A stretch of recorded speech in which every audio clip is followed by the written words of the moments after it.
order. Y'all join me in the pledge.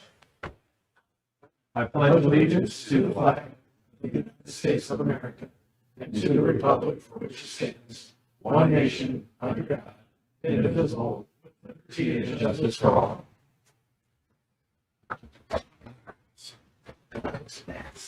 Pam, would you do a roll call, please? Mayor Pine, Here. Alderwoman Clegg-Harn, Alderman Fahey, Alderman Donovan, Here. Alderman Bennett, Here. Alderman Eidman, Alderman Rainey, Here. Alderman Prince, Here. Alderman Steiger. Here. Mayor, we have a quorum. Thank you very much. At this time, we'll move to approval of tonight's agenda. Motion to approve. Or second, that's fine. All right, motion and a second. All in favor? Aye. Any opposed? Okay. And then at this time, we'll have a personal appearance. Jimmy Dunsey from the Municipal Band will present their annual report. Well, not much to report. We did all 10 shows last summer. I believe 3 of them we did up at the Pack Center because of the heat. We haven't met yet, so we're probably going to be in the works, maybe do a few Saturdays this year. And our first concert will be on the 30th of May. Any questions? How's the grant program going? Still going pretty good? Still going pretty good? Great, yeah, really, it's really working out good. People really appreciate it. How you doing on members attendant or membership? Band or members? yeah, It's, it's getting a little hard. is it? Yeah, we're just now starting to realize how hard it's gonna get. Just certain instruments we're missing.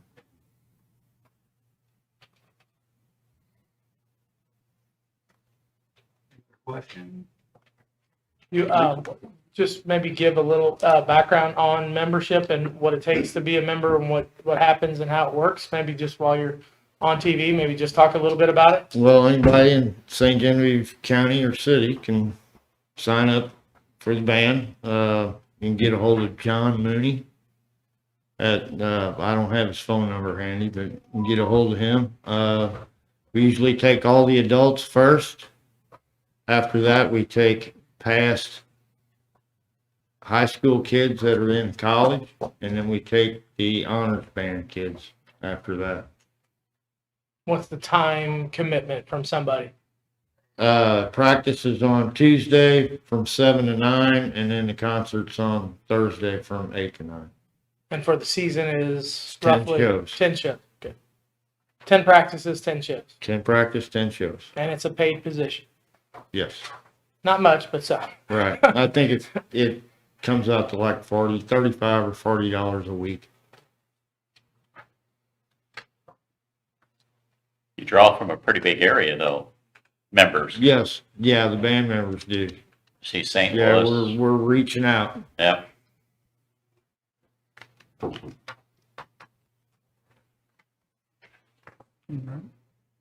Any other questions? Appreciate it. All right. Yeah, job. thank you very Yeah, much. thanks, guys. All right. Thanks, Jimmy. Then at this time, we'll move to the city administrator's report. I didn't update the report. What you got in your packet is the same one. If you got any questions about any of the items, the extra thing I can add is that we donated all of our office systems to Library Exchange because we did not sell those. We put them out for surplus.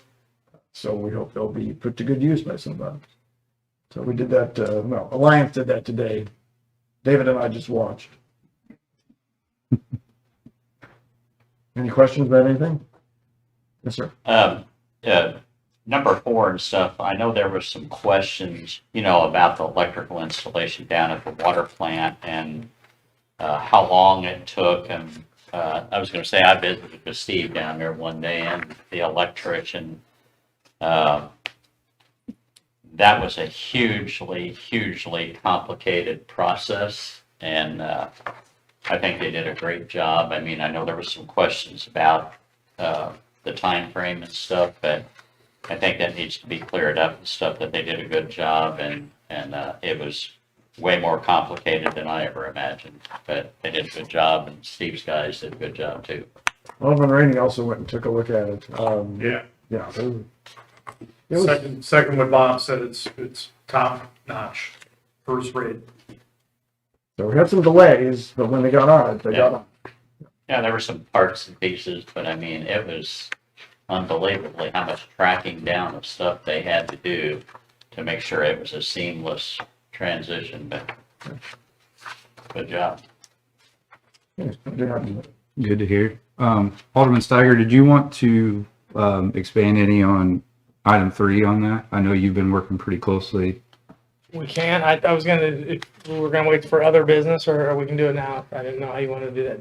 Yeah, I mean, if we're looking at it, you just kind of want to talk about it. I know it's top of Yeah, mind. it's, so with, the city and the, St. John Rotary Club has formed somewhat of a partnership to work on a ferry landing improvement project, and we've kind of all talked about that. We've cleared one of the biggest hurdles, like it mentions here. The Corps of Engineers has given us a written clearance that it doesn't require a permit for the Corps of Engineers to do this project down there. So we all know that that's a big hurdle to overcome, because if it would have included the Corps of Engineers, it would have been a lot more paperwork and a lot more time consumed. So we received that back. That was Ron Inman had been working with Kohler Engineering out of Cape Girardeau, who's also the Levy District Engineer Group. Kohler, I'll put a plug in for them. They took all of this on gratis and have charged us nothing for the engineering work, the survey work, and then the petition to the Corps of Engineers, whatever that would be called, to make sure that this project doesn't need Corps approval. So kudos to Kohler Engineering and Ron Inman for pushing this to this stage. Our Assistant City Administrator, David Bova, has now started talking to some of the property owners down there, and we're at that stage. So all things considered, the project is moving along really well. We're waiting to get back an engineer type budget for it to kind of see what it's going to cost. The Rotary Club has already guaranteed a $25,000 towards the project and a few other in-kind donations. So it's moving along really well. So I know the property ownership there was a big deal, and I guess that's what you're addressing. Union Pacific owns the vast majority of the area that we want. The ferry already has a permanent easement to access going across the railroad tracks to get to the ferry landing area. And so there's already an easement there that the railroad has granted the ferry. And so we're trying to basically piggyback off of that and get an easement granted so that we can have that parking area put in place, beautification project put into place. So, and then Mississippi Lime owns a small section of what we want to try to improve. There's like a turnaround area. And so we're also talking with Mississippi Lime for probably an easement on that small little area as well.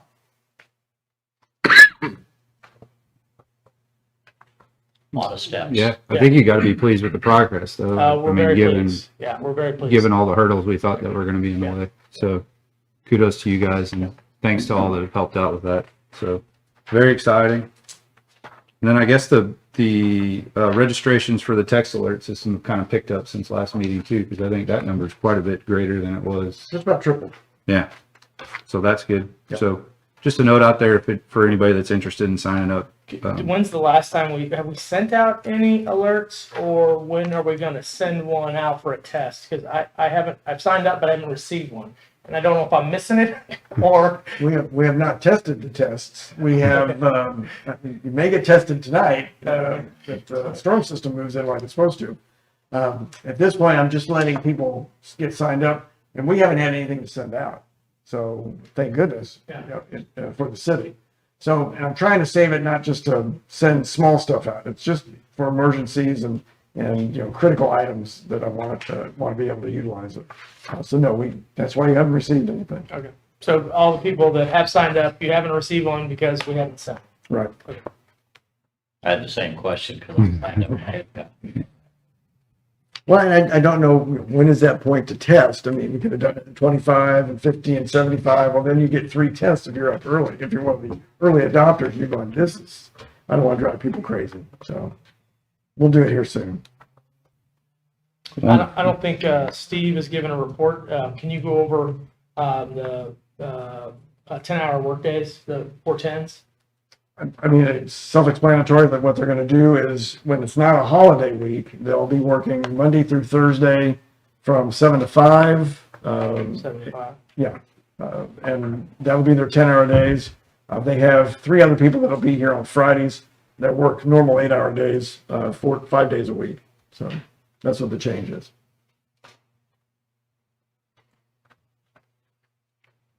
Thanks. Any other questions? Okay, thank you, Happy. Move to staff reports. First up is Tourism Director Aaron Smith. Well, I've got kind of a long report because a lot of things have happened. We're planning for the eclipse, so that's kind of fallen into my purview. So you see, I'm kind of upping our game on the tourism report, trying to make it look nice. But you'll see at the top it says moving toward cohesion, and I have a little objective overview in there. But I'm just trying to show that I've added a layer to my operations. I moved from just meeting organization and attending meetings to starting to build St. John's visual language. I've taken the lead on the eclipse planning, so building the infographics. They're going to make it easier for people to find their way during the event. I know that's kind of a sticking point in town, as people have a hard time finding their way, and so I'm trying to get out in front of that. If you have any questions about like the eclipse events, you can ask me that, and I'll go into detail about that. I'm also renovating the look of the French Heritage Festival, and I'm also helping out with the Art Guild's Promenade des Arts retrospective of Joseph P. Vor's work. So trying to take control of the visual language that we have here, trying to up our game, trying to make it more visually appealing to the audience that we want to attract here. Some other exciting things, McDaniels Marketing has submitted their final plan, their final master marketing plan. They did that on February 22nd, just 2 days after they presented to the TTC and TAC boards. I hope you've all got a chance to look at it. It's pretty exciting stuff, and it's going to give me that support of looking 5 years out. I'm more boots on the ground, trying to take control of the day-to-day, trying to get through the backlog of having kind of 4 years of inactivity and false starts and things like that. But they're really going to be looking into the future and like what steps do we need to take and making sure we hit year-to-year milestones. So that's for the part you guys played in that, thank you for, hiring them, loosening up the budget for that to take place. Under that plan, St. John will undergo a complete rebrand. I think this is completely necessary. And what I don't want to happen is for St. John to lose its unique identity. So I'm already part of working out the visual language of St. John is my way of getting out in front of McDaniels, so that we kind of don't get cookie cutter stamped. They've got their way of branding towns, and we don't want to lose what we've got here either. So I will definitely be playing an active role with McDaniels and providing the vision that we need to go through. And I'm getting that vision from meeting with people and continuing to draw in all of our resources. So yeah, I've started meeting with more county people. I met with Karen Nager and her brothers to kind of see what they've got going out at Charlottesville and Dewdrop and things like that. So yeah, there's a lot of pieces to kind of draw in here. Another part of controlling that visual language is that I built this visit kit. I've given you guys a copy of that. Really kind of shows where I'm trying to go with these infographics. I feel like in town we have this problem of just throwing all of this information at people and going, you deal with it, you sift through it. But we need to start curating a little bit more. This is what you guys need to see. This is what we have, but this is what you should see. And if anything piques your interest, we have the information available. But take some of our great photos and things like that, and just some quick blurbs about everything else, and just make it visually appealing.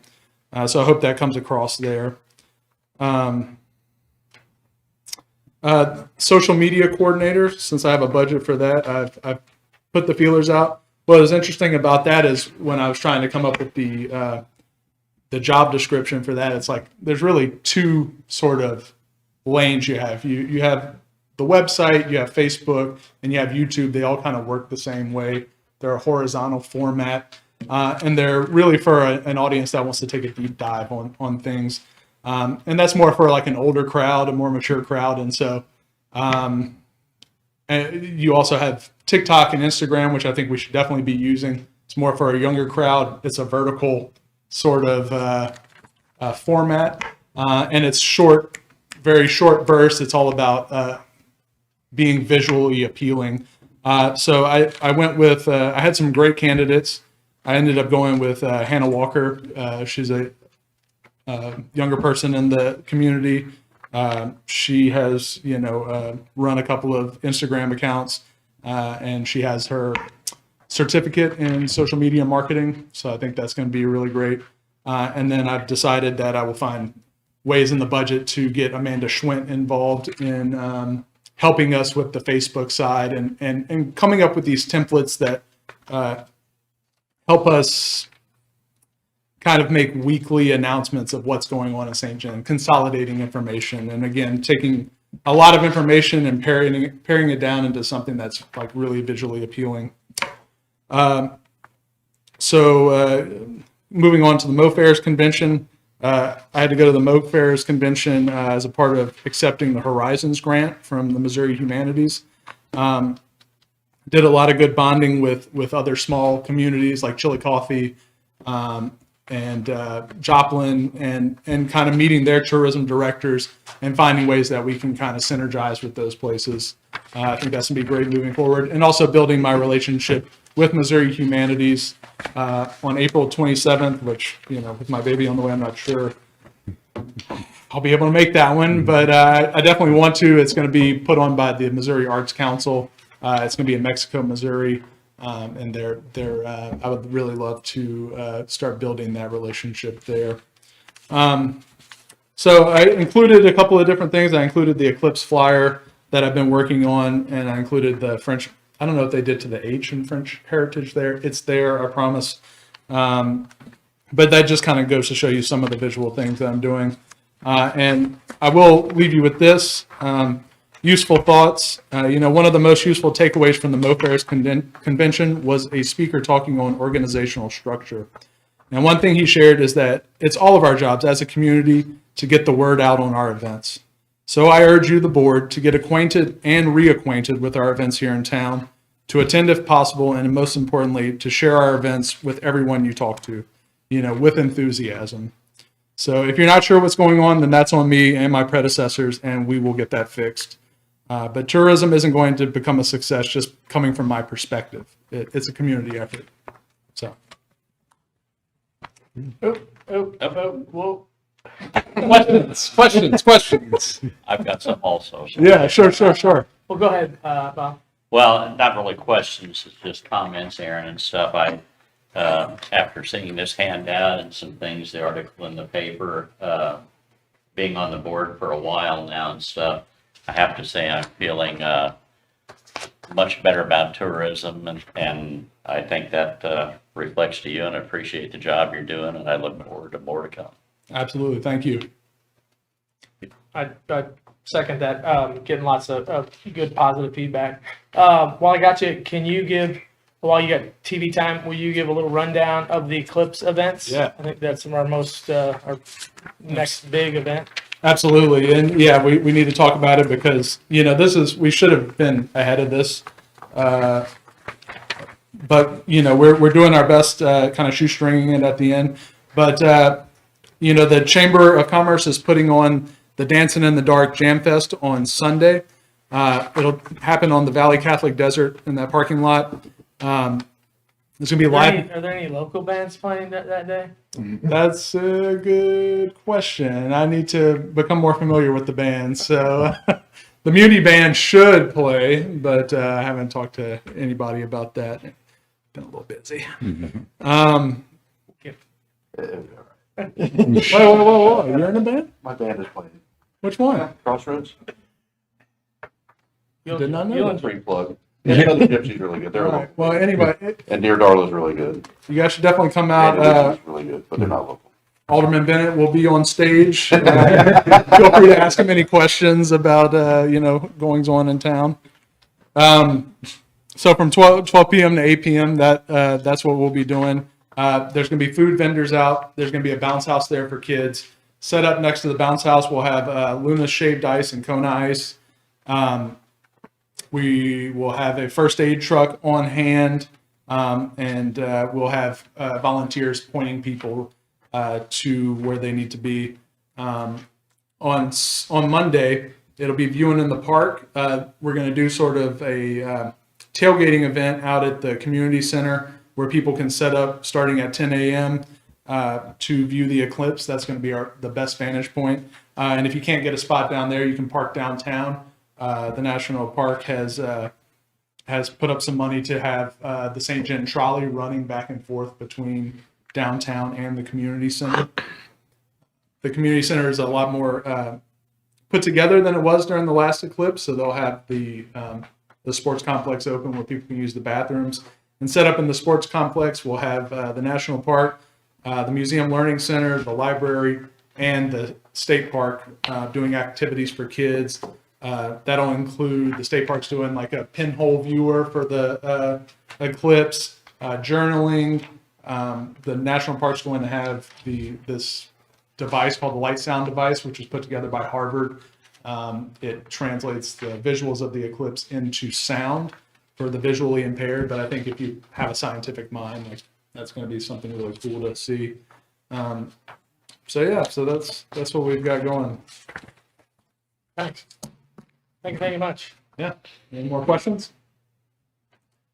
All right, thank you, Aaron.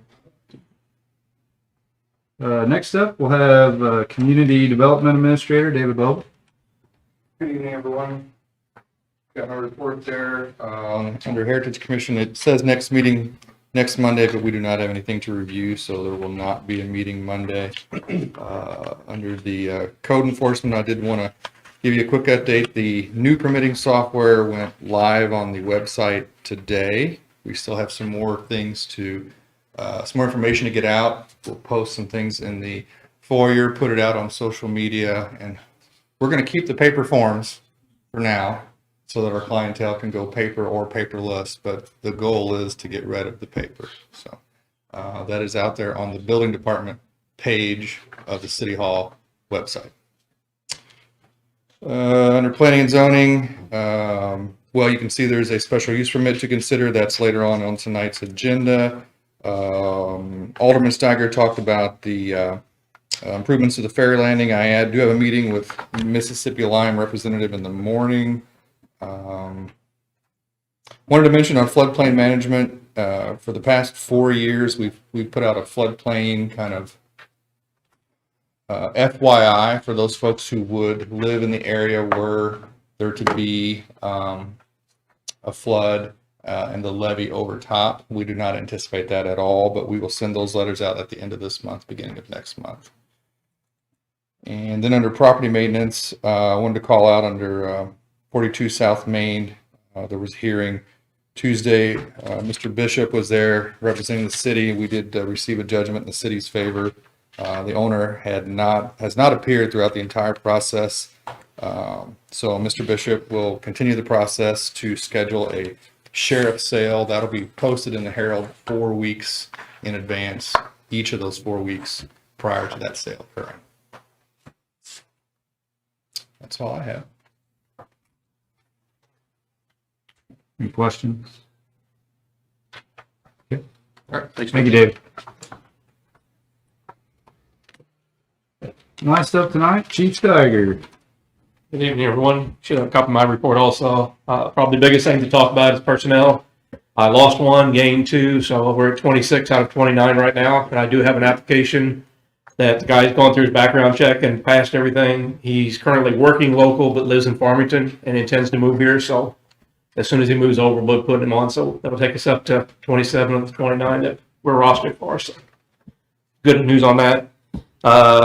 We did run 19 calls in February. My typo on the thing, I put January. And we're at 11 calls already this month, so we're about 8 or 9 calls ahead of last year's record pace at this point. Grant-wise, we closed out the conservation grant that we got. Everything's finished and bought, and all paperwork's done. The Bi-County radio upgrade grant that we did for the federals is been submitted, and we're waiting on that. It'll probably be 2 to 3 months before we hear anything on that. And before you tonight's a request to purchase radios, the third round of radio upgrades for $72,000 for the handheld radios. I finally got approval to make the purchase, so now it's before you guys to approve it. That is a zero match. That was 100% funded by the grant. And probably the last thing I'd like to mention is we did have our awards supper the other night, back in February, and we presented an axe to Bob Bonnell for 46 years of service, Charlie Whitmire for 44. Jerry Staub got 20 years of service. We presented some fire chiefs awards for people that went over and above.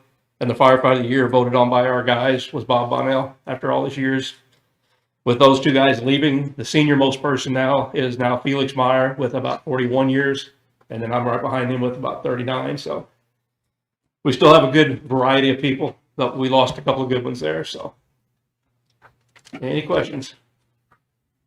Kenny, I had one under this grain bin training and stuff. Now, I know the instance that you had was not an entrapment Correct. type of thing. It was a fall inside of a new construction. Correct. I mean, are we properly trained as far as entrapments too in bins? Yeah, that was part of a grant I got. That's probably 5 or 6 years ago. We actually have a grain bin rescue system that if somebody's trapped in corn or works for sand or lime and things like that too, it's panels that interlock and go down through and make basically a tube around them, and then we can dig them out. So we do have the equipment. And several of our guys have gone through an 8-hour class, and I've been through 2 16-hour classes on it. So we have guys that have been trained in them. I had mentioned that we had taken the stuff out to Bloomsdale Fire Department. We had 3 departments out there, and we demonstrated the equipment, and lo and behold, we ended up using some of it within a few weeks. Because I noticed the recent one in Clinton, Missouri, the young man was basically saved because he didn't keep going. There was some wet grain or something, created a pocket or something in there, but I did notice the fire department out there with their ladder truck and assisted, and you did also. Yep. Any other questions? Okay, thank you. Thank you, Chief. This time we'll move to public comment.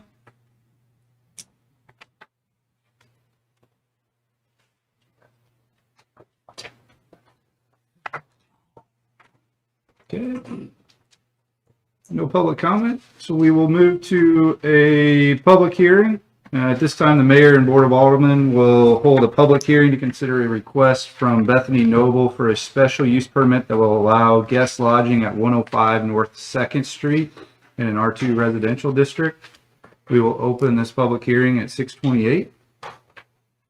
Yes, so we received a special use permit application February 1 for 105 North 2nd. Filing fee received February 5th. Notice of meeting was mailed to the applicant and adjoining property owners on February 8th, sent to the police and fire department chiefs February 7th. Application was returned from the police department on the 8th, from the fire department on the 7th with no issues. Meeting notice was sent to the media on February 29th. Planning and zoning held their meeting on March 7th and voted to approve recommendation of this special use permit by a vote of 503. The notice was published in the paper, sent to the paper on February 7th, published in the paper February 21st, and that leads us to our meeting tonight. I have received no comments from any of the adjoining neighbors. Dave, I know there was some discussion at a recent meeting about, pulling these particular single-family homes out and putting in them to this type of use and stuff. I mean, is there any way to determine when is enough, or there's too many, or? I believe the market will set that. In fact, I was looking today, at one point we had up to about 28 or 29 units. This is within city limits. 3 of those have since been taken off the market. So perhaps we're approaching that number, and the market will set it about right where it's at. So do they notify you when they take them off the market? No, Yes. I go to the websites and look about once a month, just to keep track of it. Make sure there's no new ones on there also who haven't come to us who need to. And I'm sure an occupancy permit has to be, The ones that are in residential districts require a annual occupancy. In a commercial district, they do not. no, I mean, when they come off of the Airbnb thing, then it requires an occupancy permit then to, If there's a Okay. change of occupancy, Right. yeah. Mhm. Yes, sir.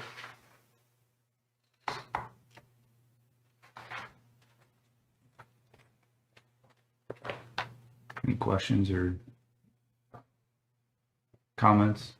If there's any questions for the applicant, she is available, I believe, on Zoom. Thank you.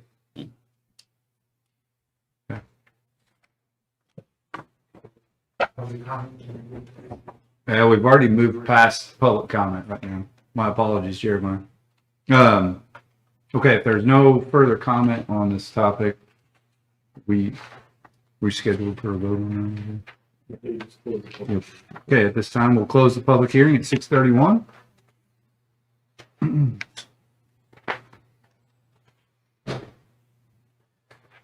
Take us to tonight's consent agenda. Move to approve. before we do that, I'd like to have a discussion on resolution 2024-20.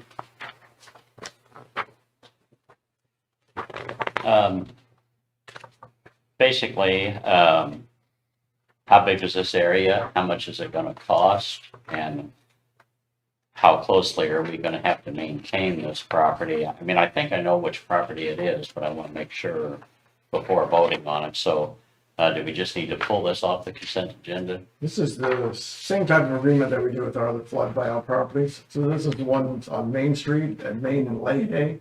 And there's 2 blocks that go back towards the door. Okay, this, 2 blocks. yeah, I was thinking. Yeah, no. This is, Right. A motion for second. Okay. I have a motion and a second. All in favor? Aye. Any opposed?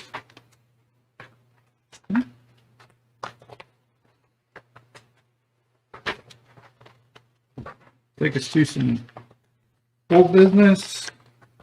To be a first reading of bill number 4606. This is an ordinance amending section 200.015, chief of police appointment, term salary removal. If you recall, this is this was tabled from our previous meeting.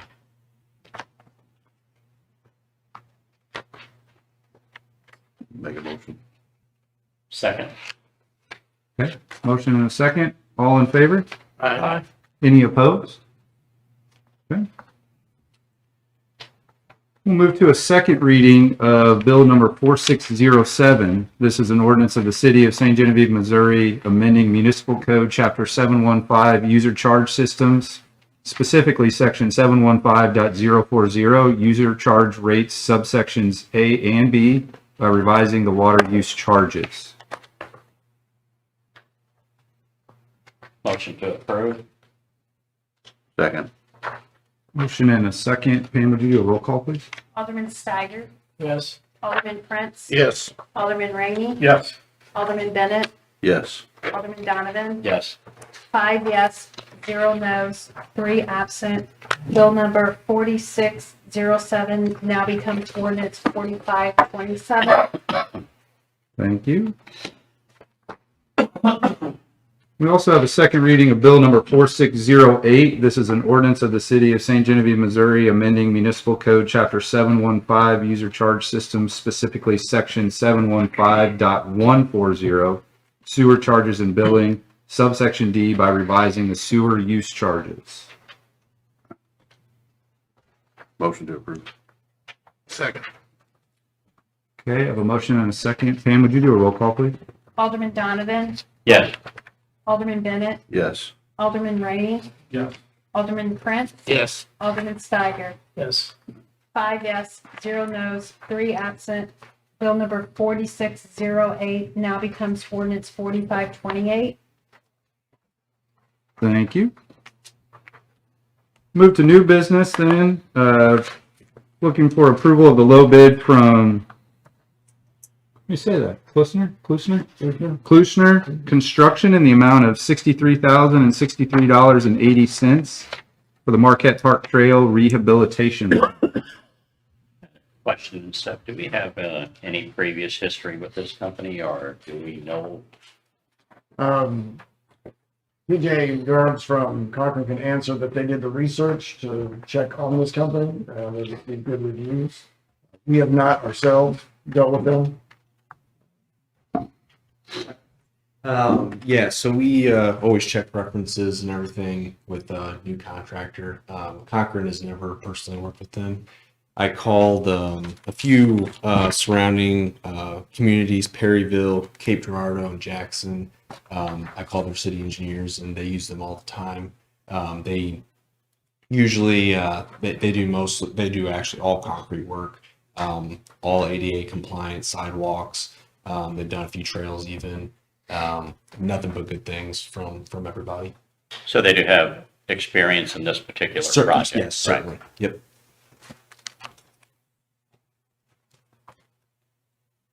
Move to approve.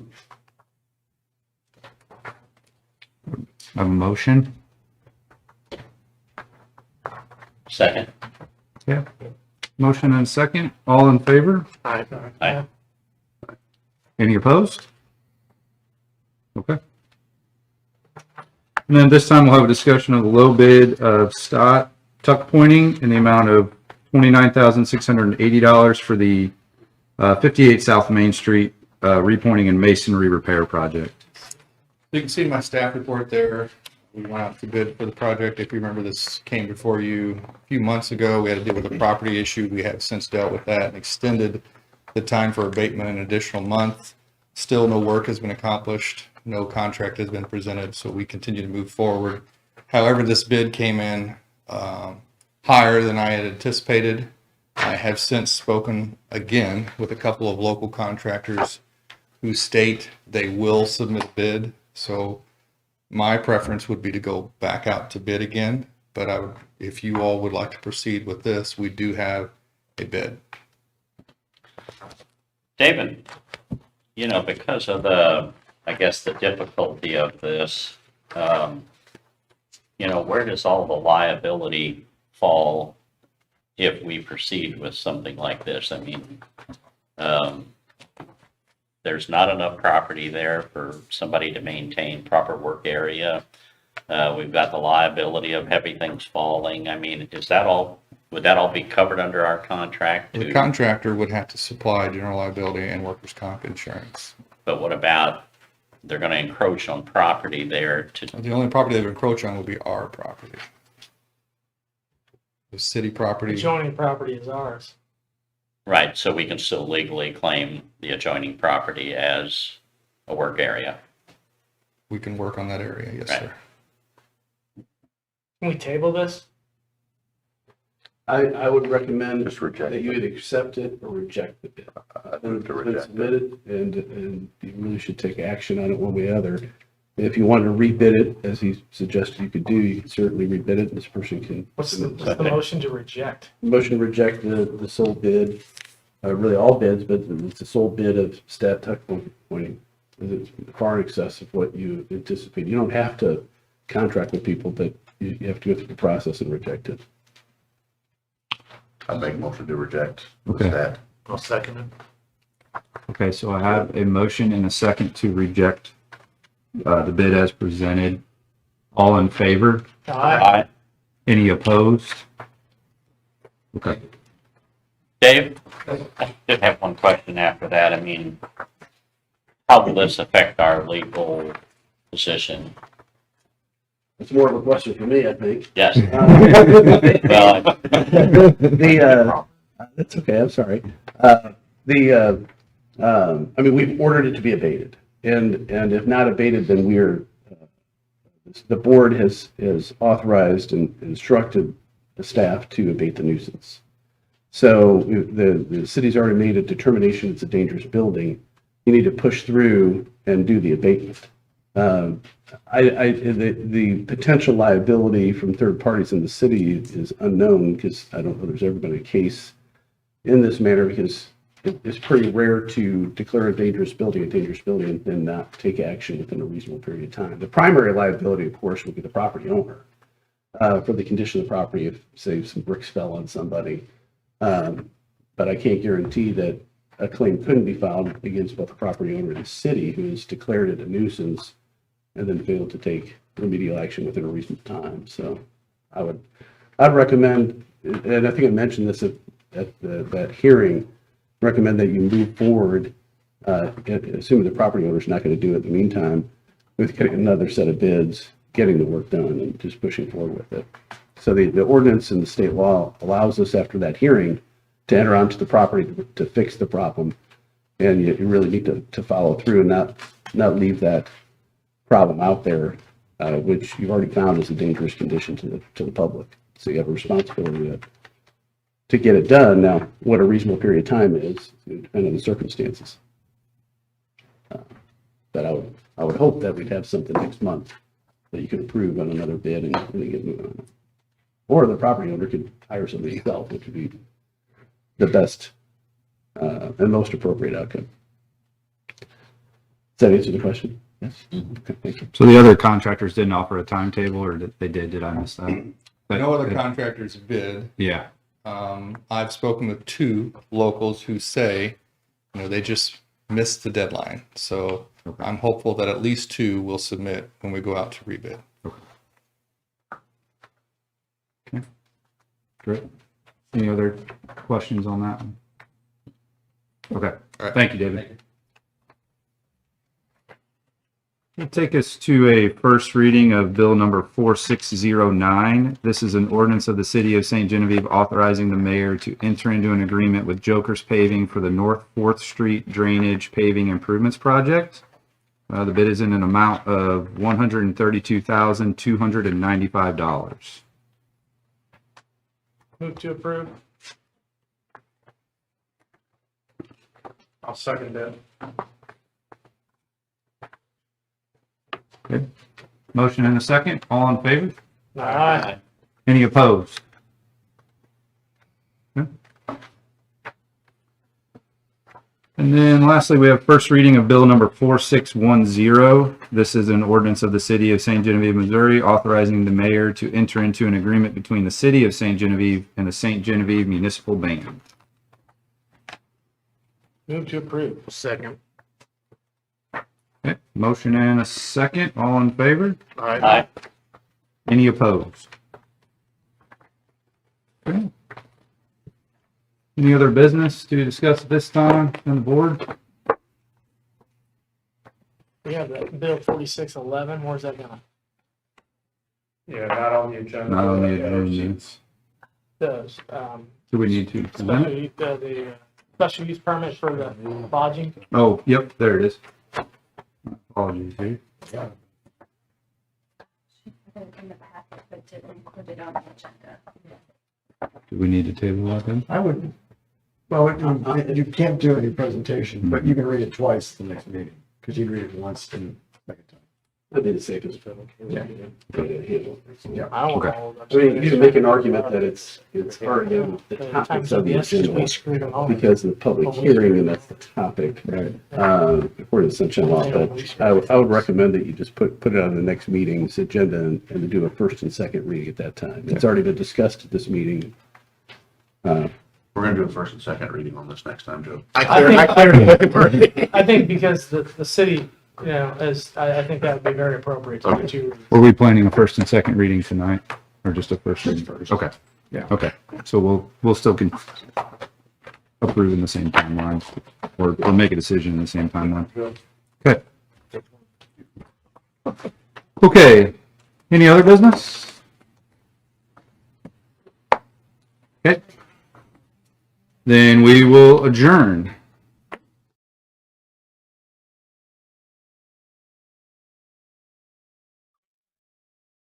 Call tonight's work session to order. Move to approval of tonight's agenda. Motion to approve? Second? We'll recommend an Sorry. amendment to the Yeah. agenda to move item 3 to your first topic. With Motion one approved. change. Motion approved with that change. Second? Okay, all in favor? Aye. Any opposed? why I looked right at you for that, but just waiting. All right, so we're going to start, as we said in that amendment, we're going to move up item number 3 to first position here. We've got Ed McCliney from McCliney and Sons, is that right? Associates? Good evening, everyone. Nice seeing you all again. Good question. Before I get started on these numbers, and there's a lot to go over, I've been fortunate enough to be coming to your town for 40 years. I got here early at 3 o'clock. I checked in there at the motel here in town and was able to be a tourist for about 3 hours. Walked about 4 miles through town. I was even able to get a tour of one of the buildings that the national park was going on. I truly love your community, and it is a pleasure to be working for you. Before I left today, I was talking to my father, who's still at the office at 85, and he feels how fortunate it is for us to be working for the 2 neatest towns in the state, St. Genevieve and Herman. But again, I just love it. I brought friends here from Minnesota. I was on a motorcycle trip, and I made them come by, and we stayed here in town. Bring my wife with me regularly.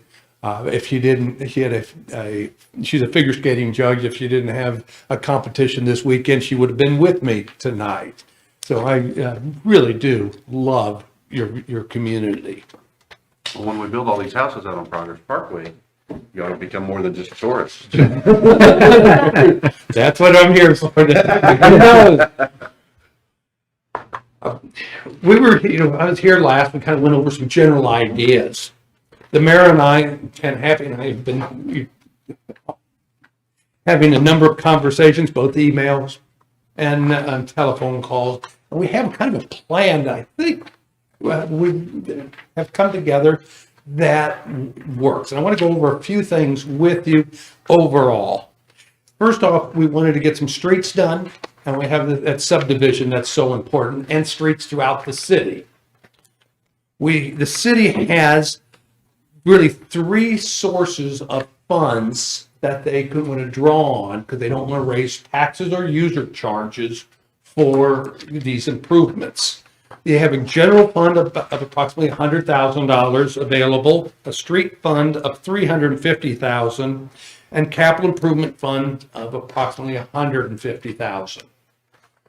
Now, all of those funds, all 3 of those can go towards streets. Street funds cannot go towards water and sewer use. So I had to keep that in mind as I ran numbers.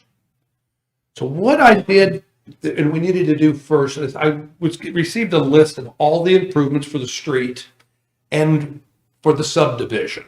So on the top of your packet, that's what you see in front of you, is the improvements.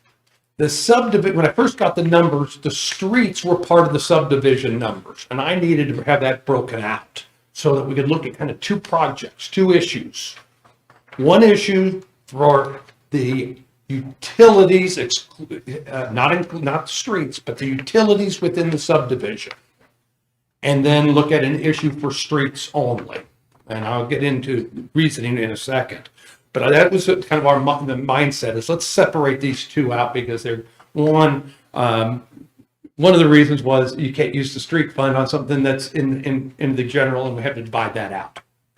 So the first thing I did is I took, and this is where we are on these numbers, and since I had to copy it, I have page 1 that you'll see at the front on the top on this. If you, It's gonna look like this. it's It's gonna be like your third page you've got. and I have a page 1, it has a little number 1 on top. Yeah.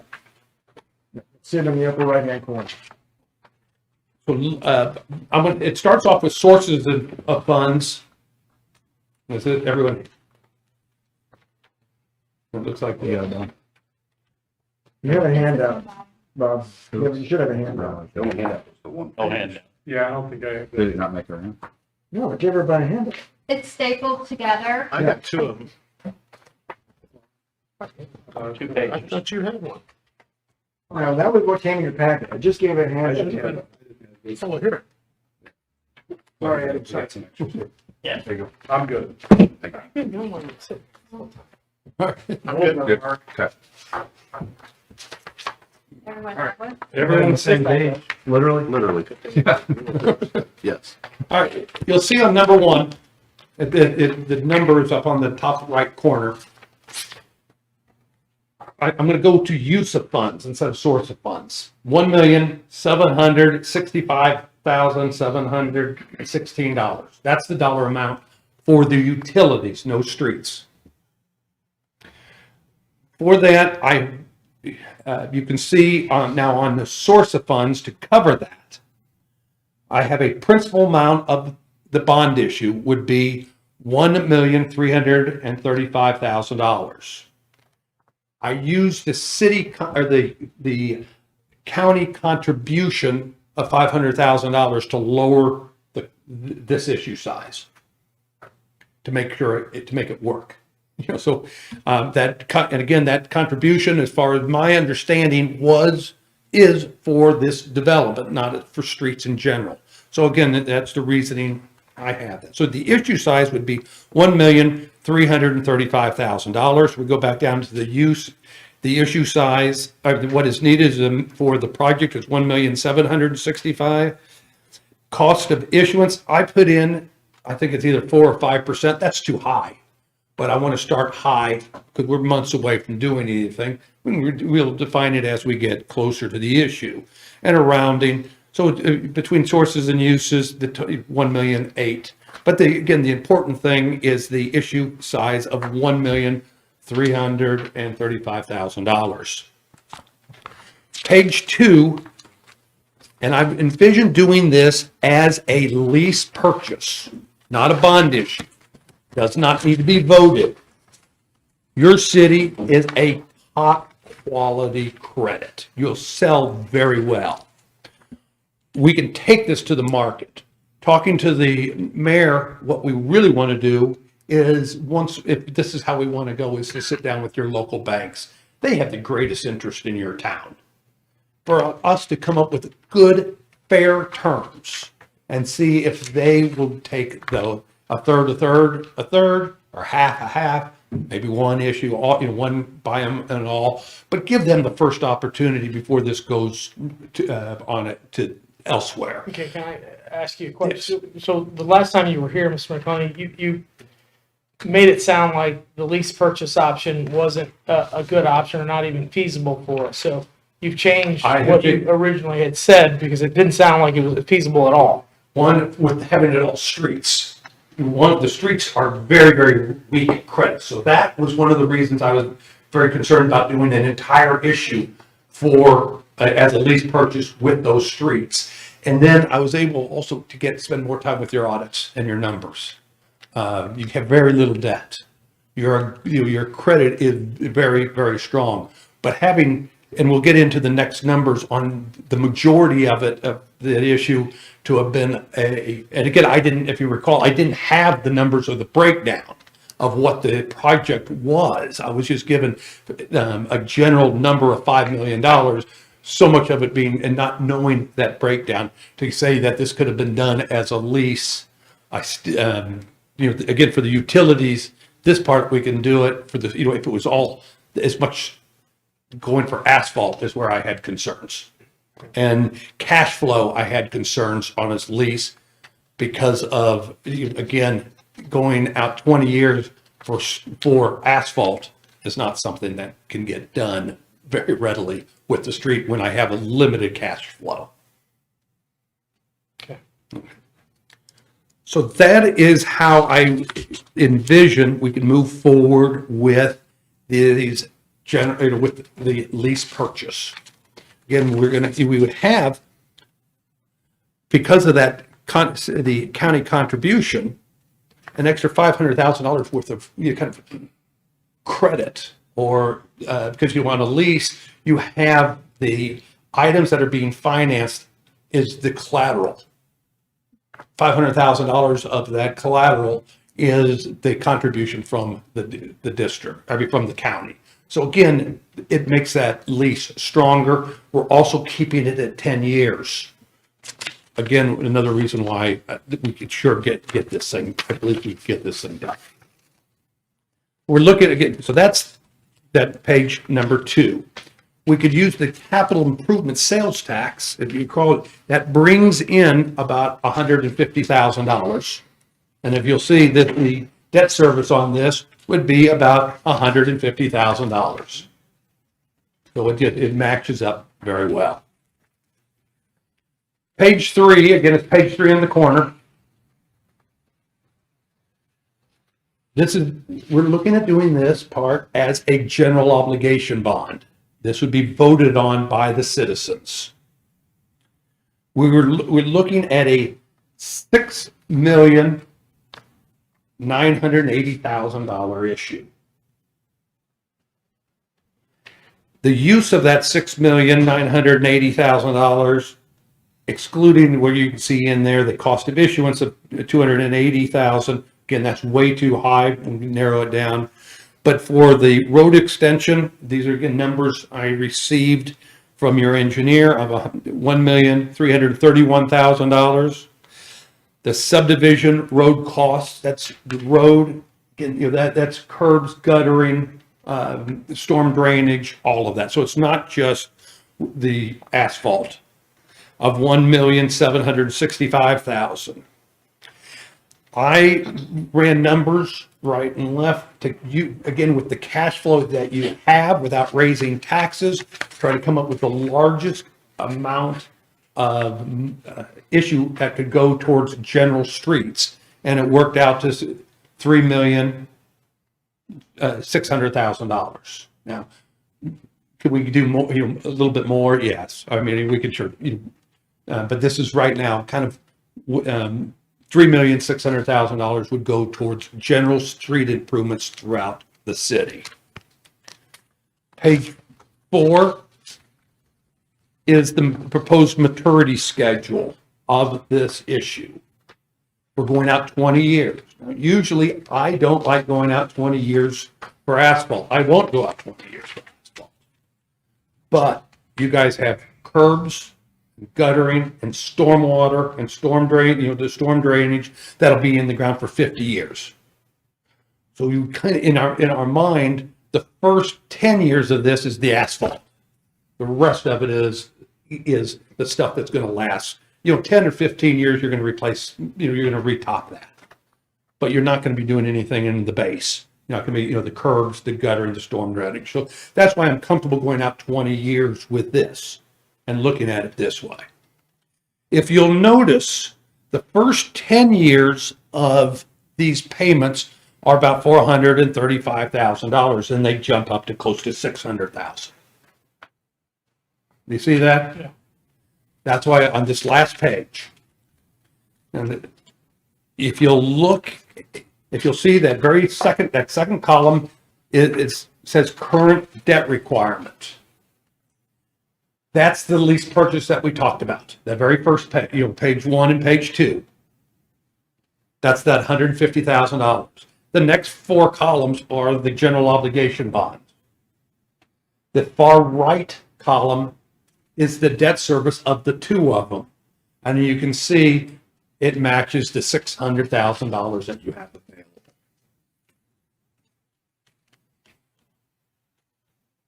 And again, so that's where I had to work from. I started out with the $600,000 in cash and worked backwards from there. Once I got the numbers from the engineer to show how this will work and how that with your cash flow, you can get this project done. You can get your subdivision done, and without raising taxes, without raising user fees.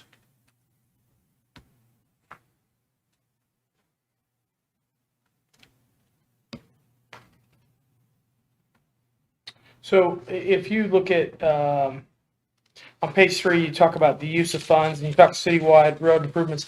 So of course, the subdivision is partially included, but the other additional city streets that need the repair and replacement, we've got, a dozen listed for the top section at 1.4 million. And then the second additional set of streets, another 10 or so streets at another 3.5 million. So there's a total of $5 million that we've got listed here for repairs or replacements.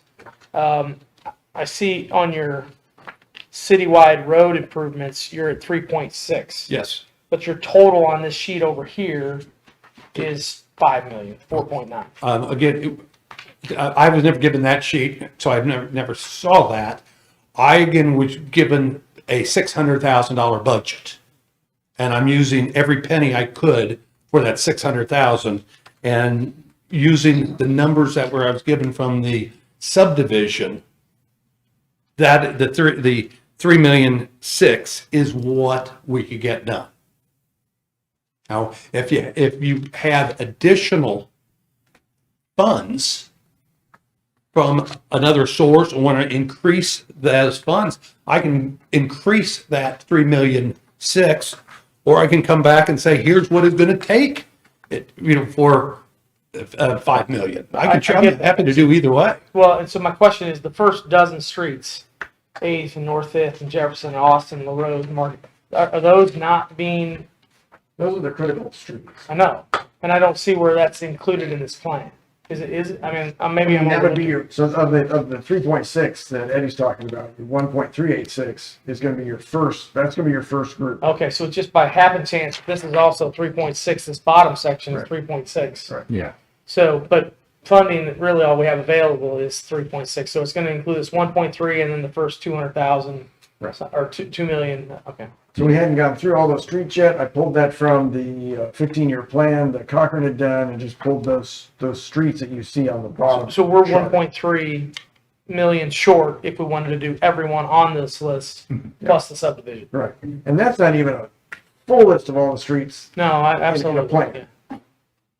No, again, I'm happy to run the other numbers. If you say, show us what it's going to take, and then you can decide, you can find it in your budget, or say, we're going to raise the debt service levy a few pennies to take care of that. That's your call. You just let me know what you want to see. At this point, as I said, I had to go backwards from this is the cash flow. What can we get done? And that's why, this is that first general meeting, it's kind of where we had some good numbers to discuss. And now you give me guidance and I'll run it until you see. I'll run everything you want to see.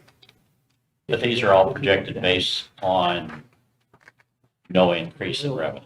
It was based on, you have $600,000 this year and going forward, and nothing more than that. If you wanted to give me 700,000, what it can do, or you want me to say, we want $5 million in that to go towards it, what is the debt service for that? I can run it any way you want to see them. Yeah. Personally, I don't like to bet on what possibly to come. I like to bet on what's in hand.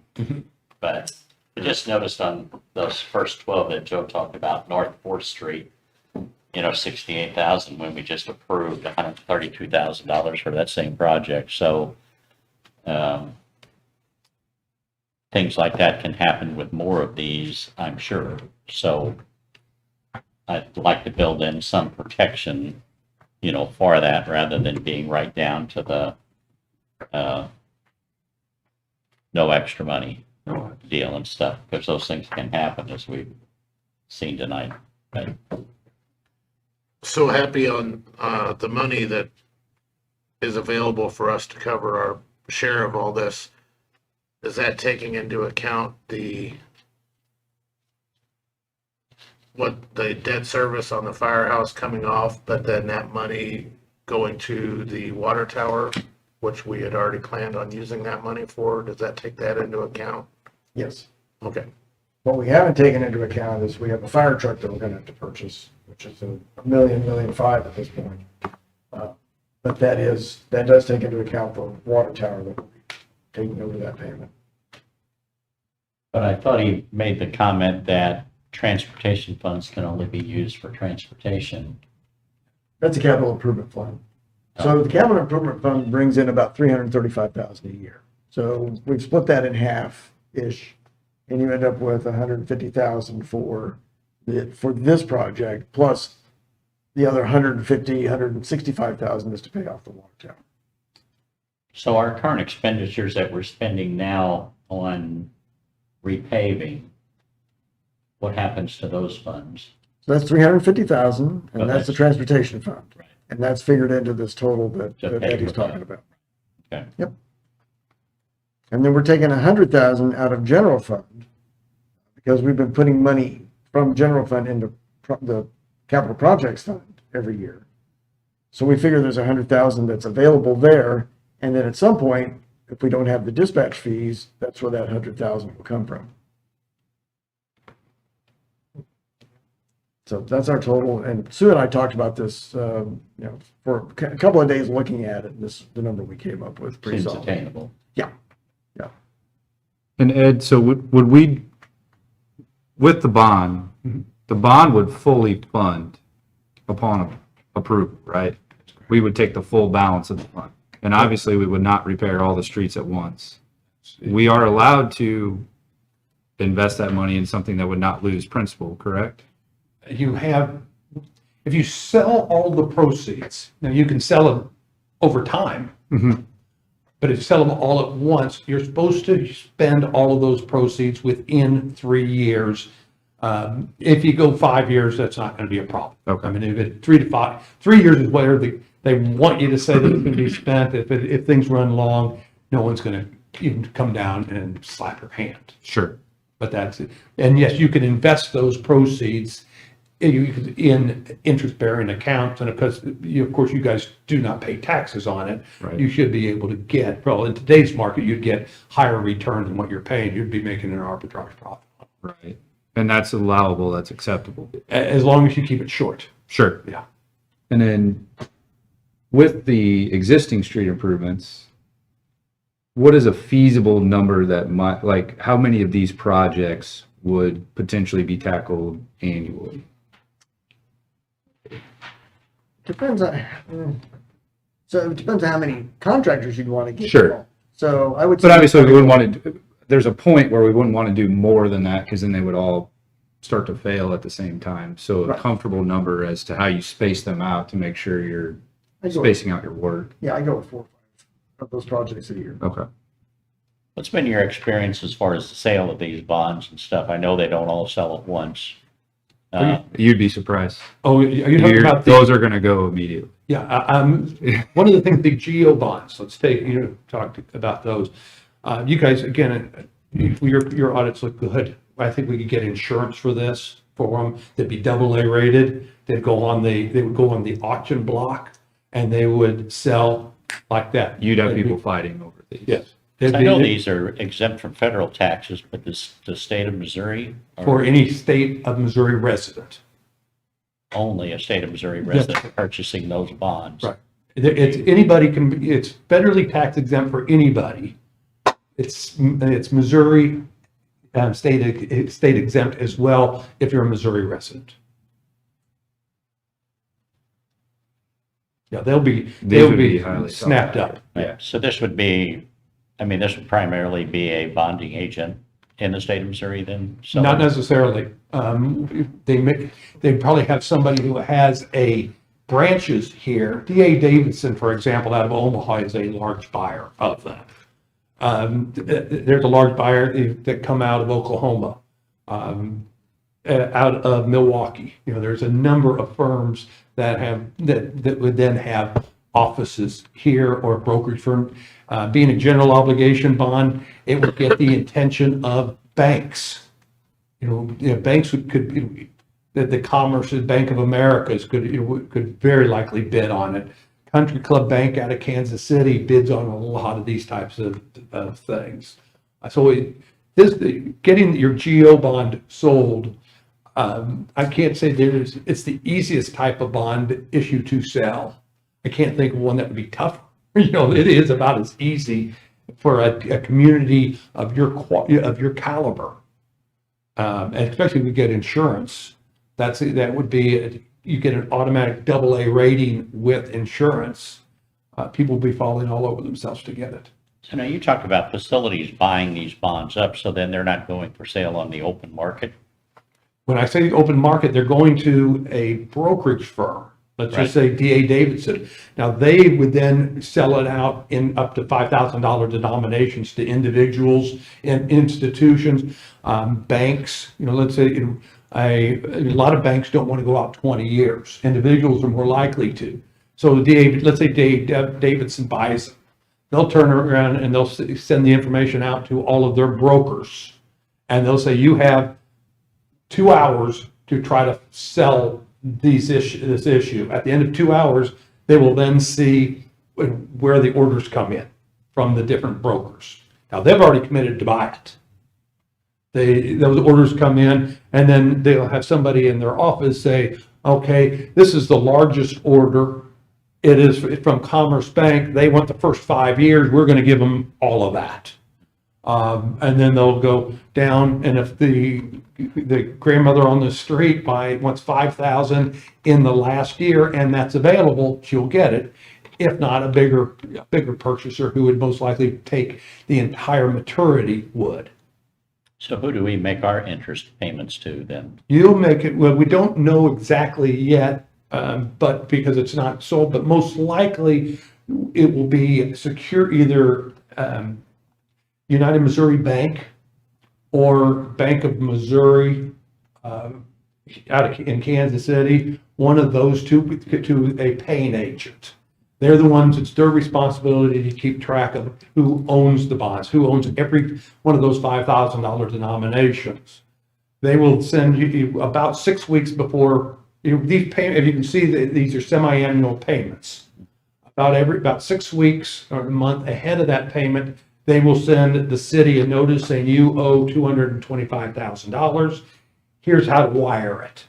It goes to them as long as it's there at least a day before, which is what kind of because they want to get those, then they're responsible to get them out the next day on the payment date. So we deal with UMB now for our other certificates of participation that we have right now. And so most likely I'd go back to them to get once they already have a record of you, they tend to be able to get negotiate a better deal. You talked about these fees, 4 to 5% being the top end and stuff. I mean, what is normal? Let's say it goes to the auction on these general obligation bonds. The institution that buys them would really like to make 1.25%. Your attorney fees, the bond attorney's fees, are going to be something under 1%. Our fee is well under that, so that would be less than 3%. Now, we may set this thing up, and believe it or not, some of these institutions may pay a premium to buy it, give you, instead of $1,000, to give you $1,010. Then all of a sudden, those fees are completely taken. You still have the fees, but they're covered by that premium. That's all in the bidding process. So theoretically, you could end up with more cash in your pocket than the issue size. So your participation is in the bidding process. Is structuring it here is the first part, coming up with something that is marketable. And then we take it, the marketing, we then work with the bond attorneys on the marketing documents. We will then run the public sale. With the public sale, we get the lowest terms. Then come back with the final resolution to get that passed. So with interest rates what they are now, I mean, is this an ideal time, not so ideal time, or where is the best time? I'm going to ask you, what do you think interest rates are going to go up or go down? I hope they go down. I hope they go down too. The same thing, and all indications are possibly, but this latest inflation thing wasn't productive for that. It wasn't. I think interest rates are going to go down as well. I don't think they're going to go down in the next couple of years. I think they'll make trend down, but not substantial. The way we protect you is to put in a call premium or a call at about 5 years. So you can't call your bonds, you can't pay your bonds off early during those 5 years, unless you have the cash, then you can actually put it aside and escrow it like we said. But in 5 years, then you could refinance just like you would a home if interest rates are down. So you have that ability to do it on an issue that goes out this long. Right now, we've been very lucky and very fortunate being able to get them done in about 5 years, a 5-year call.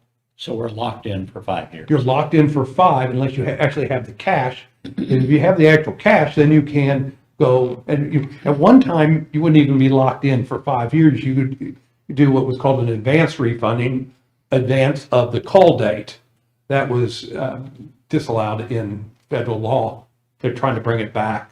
Right now, you can't. You'd be in the deal for 5 years if interest rates drop. And it would be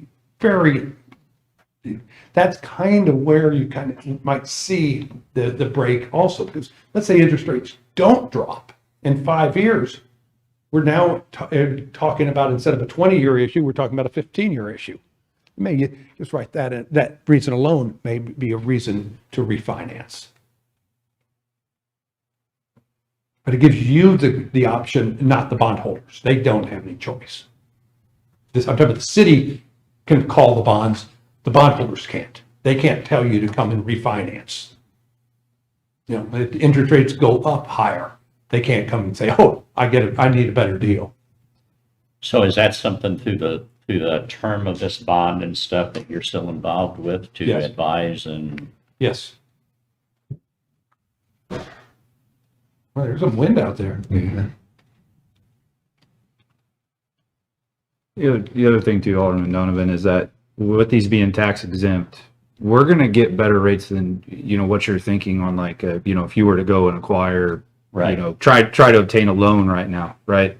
Because it's tax exempt, you are going to get better rates than what would normally be offered to just somebody off the street, right? Because they're tax exempt. So it's- As you can see, I think that 20-year issue would be in a GO without the insurance would have an average interest rate about 375 in years. That's historically still pretty cheap. Yeah. Now, 3 years ago, it would have been 275.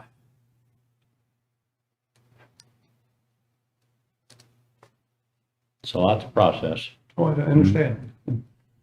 There's no decisions need to be made. This is your time to think about it. Ask me to run more numbers, so you have more things to think about. But we got time, especially if we're going to go for an August election. I think it's May that we have to notify the county clerk, but I think it's May 12th or something like that. So we got time. GO bond is you have to vote on it, but you have to put that out in the public. So that's another reason you get a better interest rate. That's Full correct. and credit. And we would have time as well to talk to our local banks about the potential lease purchase to determine the appetite for that part of the project. If we feel like I don't foresee that being an issue, but let's just say that we don't get the responses we're looking for, we can augment our plan before May. But I do believe, just and this is based off of previous projects, whether it be other municipal projects or county projects that have gone out with that type of financing structure. There's been a lot of appetite for that with our local banks. They've been very supportive of those measures in the past. I believe that they would be supportive of that measure as well. I don't want to speak for them, but based on their history, I think that they will have an appetite for that. So I think we will have support on that piece of the puzzle. Also, that's why another reason I kept that at 10 years. Once they get out, much past 10, banks tend to lose interest on that. But again, once I got these numbers and spent time with them, if the local banks aren't interested, I believe I can negotiate this. On a lease, it's more of a negotiation most of the time than a public sale like a GO. I have other institutions that I think would be very interested in negotiating the purchase directly if the banks aren't interested. I guess my last concern would be marketing this to the people for the election and stuff. That is the key. Right. And telling them, on something like this, because it's going to take a supermajority, 4/7 to pass. 4/7. 4/7 to pass.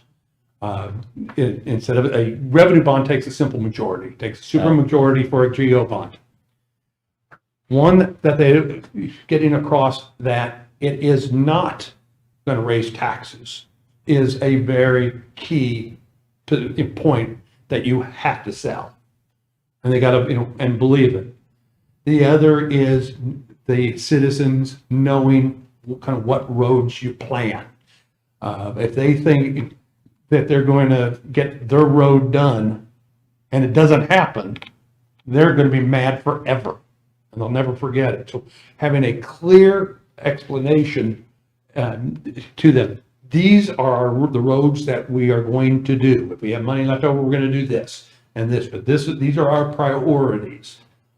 Without that, I've seen too many times where they ask for a road issue and the town passes it and they don't get the roads that they want or they think that is important to them, but it wasn't explained to them. It was just, vote. It was bad news for the council because they lose faith in the council. So having a clear plan that you sell to your citizens, these are the roads, these are the key roads and why they're important. And here, it is no tax increase is the key.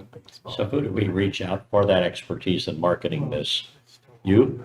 We can help you in that, but but that's not our biggest strength. Yes, we can help because we've done a lot of that. You have here in your town a Chamber of Commerce. Try to get them involved or a citizens committee that has a real interest in your community. You're talking about tourism, making sure the roads coming and going look good for the people who are coming to the town is key. Your tourist director, sounds like they have some people with some real talent who can do brochures. You can't go out and promote a bond issue. You can educate, you can inform, you can have meetings here and have the public and explain it, and I'm happy to come to those to explain anything about the bond issues.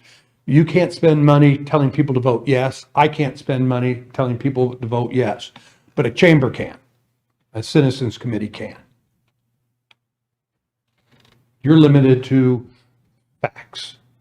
Now you can say on there it's a fact that the board unanimously approved putting this on the ballot, which in effect tells the people that the board is in favor of it. You just can't say, go out and vote yes on this. So Happy, is that something we can approach the chamber with? And I mean, you were talking about this August. I would talk to IDC because they're the ones that are behind this housing project. Yeah, so I think that's your go-to group. But the chamber, I think, Sponsored by the yeah, and I think the chamber would obviously be in support because I think they've been receiving a number of, well, I know that they were ones that helped commission the original SEMO regional planning study regarding housing and the issues that we had. And of course, I'm sure they're hearing from employers regarding the need for housing. I'm surprised Dana's not here tonight. She has been attending. Yeah, I mean, she may be watching now, so maybe she heard me. So, I mean, I think, and that's going to fall on all of us to educate correctly, but I think that the way, when Ed and I spoke, we wanted to make it, we wanted to simplify the language for the ballot. I think that this is as simplistic as we can make it rather than, as far as with combining the lease purchase with the bond measure. Because otherwise there are ways to put this on the ballot that you can structure it where, we can approve one section, and if this is approved, and this has to be approved in order for this to be approved. Just feel like that complicates matters. This is a more simplistic approach to presenting it to the public for vote. Let me throw out one last thing, and that is if it fails and you still have that development out there, you could fall back on doing a neighborhood improvement district then just for the streets. Those would be a full faith and credit GO of the city, have to get the landowner to sign off on it. But so you still do the lease for the equipment, or for the stormwater or excuse me, guys, for the water and sewer, and then do a neighborhood improvement district for just that, if those improvements out there. So you have a fallback position. I was a little slow, until Alderman Steiger brought it up, of making all of the improvements, but this, just out of being a little more conservative and stuff, but, this helps bring it into line that we're not only doing the new development, we're giving everybody something, which educating the people will be important.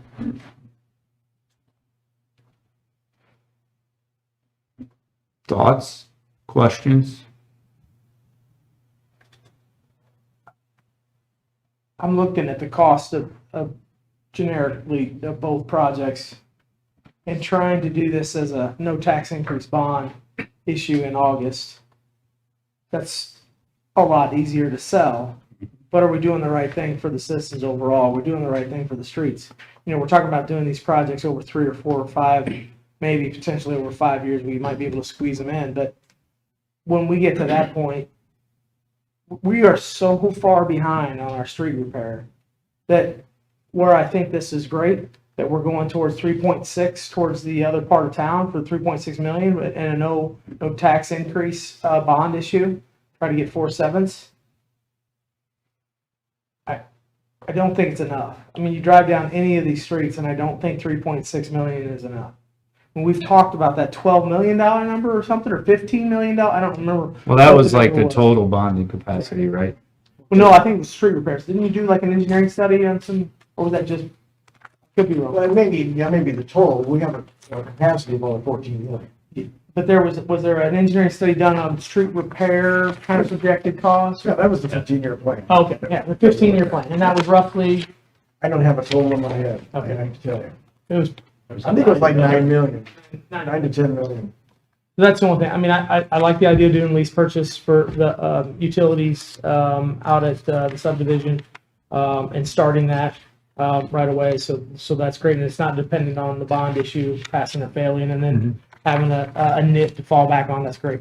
But if we're going to go to the voters for a bond, I know it's easy, but this job isn't supposed to be easy. I don't think the 3.6 million is enough. That's my only concern. Let me ask you, you guys come up with a number and let Happy know, it doesn't need to be tonight, on what number you'd like to see. And then I can come back and say, this is what it's going to take, or I may just send it to you. And this is what it would take. And I can show it to you. Here's how much additional cash. Here's what the levy would be. If you want, if you think you can go to the citizens and say that we're going to get $5 million or $7 million, and it's going to take a 10-cent increase per $100 of assessed valuation. If you think you could sell that, I mean, but at least you have the facts. Usually just let me know and I can run the numbers. I think this is great. I think this is a very, very doable project, but I wouldn't also mind floating it to voters and citizens to find out, hey, would you be willing to eat the cost of a tax raise to fix another $3 million in streets throughout the town? I don't know what the number is, but that would be. Again, I can come up with that number. I'm sure we can add some streets to this to get, to get it up there. Show you more than you don't have a grouping, street grouping in Well, mind. we're not doing the last 3, roughly. We wouldn't be doing these last 3 with the way it's structured now, right? So I didn't calculate it but that Jefferson group, the Parkwood group, the Maplewood group, if we did them in order, I don't know if that's the way this was written, but we wouldn't be doing those last 3.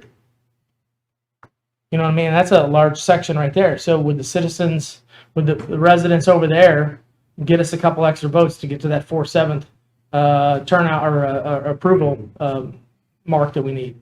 So that's my question is, I would say at least $3 million more. I don't know what, I'm just throwing that number out there just to kind of have a talking point, but. So are we near our ceiling for what we can tax? I mean, I know with the sales tax, we didn't really have much of an option to raise anything there. That's why we went with the property tax on the Prop B. Is there a cap to that as far as what we can impose? No, you are limited based on your assessed valuation, a percentage of your assessed valuation. Right now, you have no outstanding general obligation bonds. You were saying, I think it's 14 million is about right, is where your cap allowed. It has nothing to do with your levy. You know, the state caps you at your a percentage, 20% of your assessed valuation for GO. Thank you.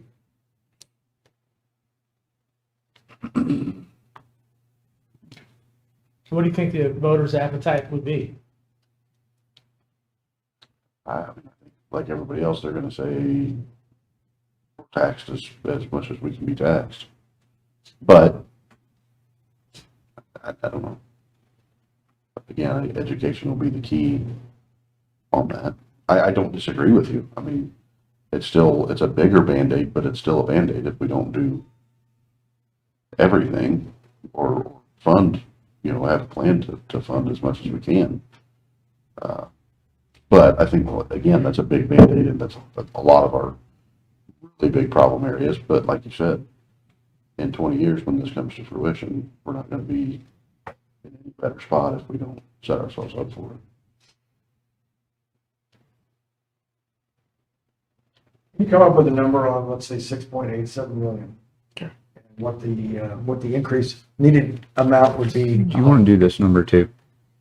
That's what I'm including. Oh, okay, that's That's what I'm saying. on the 5 million plus the other? Yep. Okay, Yeah. So a total for the city, give me what would you like? so that would be, Instead- uh, 7. So it'd be- basically be at 8.4 total on the bond. No, let's just say, what I'm Is that looking right? for is citywide improvement number. What do you Oh, want? the citywide improvement would go to 5.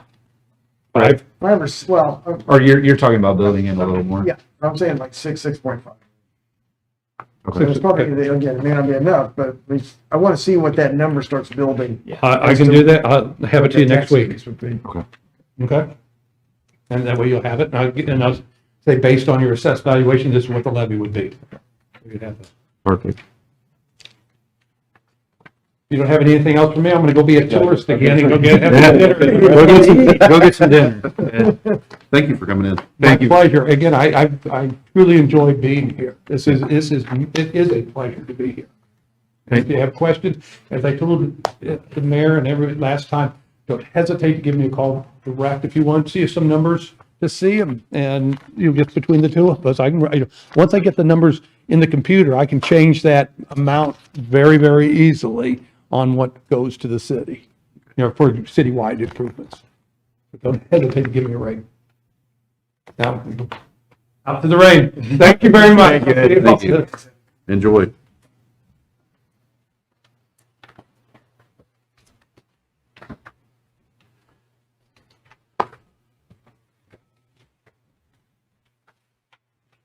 Any other discussion on that while we're still on the topic? I mean, it doesn't, general discussion? No? Wait and see where those numbers come in and then. I mean, I think it would be, possibly time well spent to go ahead and get the IDC and stuff, and with this gentleman in attendance and stuff to help. I think that's a step we'll certainly take. I think it's also worthwhile to consider potential economic impact from the new subdivision into the overall budget. So just remember those, it's part of the reason why we're pushing for that as well, is to broaden the tax base. So just food for thought. I thought I thought that those numbers were more in line with what we had thought about when we entered into that. I think that we finally got him the numbers that he needed. He was able to kind of spell it out for us in a clear, concise picture. Well, the future addition of all those rooftops is going to help our bottom line to help fund some of the projects we can't fund right now as well. Exactly. And remember, we haven't talked, anymore about potential, other contributions that we could work out to help with that project as well. So we're taking with the, we're working off the info we have right now and the dollars and cents that we have to spend, but that could change. So, just food for thought, but okay. Everybody ready to move on? Yep. Okay. One.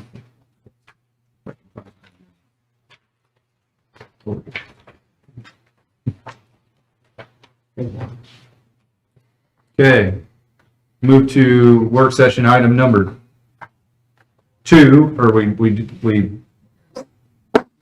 we're going to go with the previous number 1, so this will be work session item number 2, and that's going to be the TAP grant project. We discussed this at one of our work sessions. We narrowed it down to the sidewalk on South 4th Street. Right now ends around Girard. We don't have anything between Girard and Roser. We see people walking along the side of the road, so that was one thought, was maybe we ought to do that. So this would also be part of what you're spending your street money on, potentially. This is 3 years down the road, though, because the TAP grants take so long to process, which we're experiencing now at St. Mary's Road anyway. So the estimate for doing that sidewalk is $489,000. We can put in for an 80-20 grant, so 80% will be MoDOT or federal government's federal highway. 20% would be the city. I don't see this with any complications like we saw on St. Mary's, because we don't have historic homes. We don't have historic area. It's already been developed. It's part of Highway 32. It's been there for a long time. I don't think we have those same issues. So we shouldn't have any extras or any additional expenses, but I can't guarantee anything. But do you want to submit for the TAP grant? It's a yes or no. It's, no big deal if we don't, but they are encouraging everybody to do this because they're not getting as much participation as they would like to see. Yes. Give it a shot. Yes. I had a question about, the actual ownership that, coming out of the city we own, then MoDOT owns sidewalk, and then we would own sidewalks. No, we actually own those sidewalks. Oh, from the section that MoDOT replaced? Really? Found that in some paperwork about a year back. It's because we looked at, there was a lot of gravel and grit that had collected, and it's like, well, MoDOT should be cleaning that because it's their sidewalk. Found in the paperwork after we contacted them, they're ours, so we went out and cleaned it. So they still maintain the road. You've seen them working on the grades, so they're still responsible for all of that. But the sidewalks are ours. So we paid nothing for that latest upgrade they did on those sidewalks? Yeah. I don't know if there was some agreement, because I don't think there was a tap. There wasn't a tap grant. They just did that on They their just did own. it. It's kind of the same thing they're doing with M Highway right now, is replacing the sidewalk and expanding it from 61 out to Progress Parkway. So that's what they're willing to do, but it has to be on their 20-year plan. I don't think this is on their 20-year plan, is to make that extension.